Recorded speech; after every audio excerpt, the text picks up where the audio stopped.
Let's focus on some other stories now. Efforts to create safer and more supportive university environments nationwide continue. Yet sexual harassment remains a persistent issue with alarming reports from both students and staff. At the University of Education, Winneba, 2 students involved in cyber sexual harassment last semester have faced legal consequences, including jail time and temporary rustication.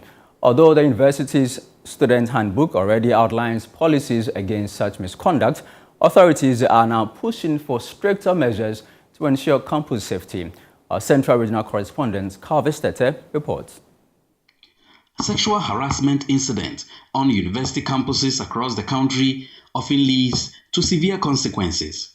A recent case at the Kwame Nkrumah University of Science and Technology saw a tragic outcome when a male student allegedly killed a female student over suspected infidelity. At the UEW, authorities are at the forefront of tackling sexual harassment, enforcing stringent policies to curb such behaviors.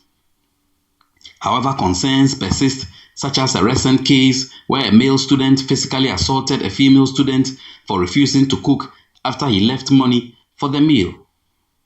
Reverend Canon James Ando Apia, an officer for the Dean of Student Affairs, shed light on the tactics some students use to engage in harassment and warns against such behaviors.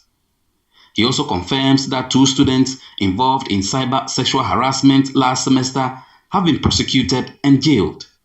And it has come to the notice of the university authority that we are dealing with it. Instead of female renting an apartment, a male will rent an apartment and they stay like husband and wife. One incident that happened, a male student went for lectures, gave something to be cooked for. Fortunately or unfortunately, the lady was not able to come and see beatings. As if, so all these reports, when you get to our office, we do report to the appropriate quarters. Where it's supposed to go to the police, we do. Now we are talking, 2 students were jailed concerning this cyber security thing last semester. And they are in jail now. UEW is taking a firm stance against sexual harassment and is working towards strengthening its policies.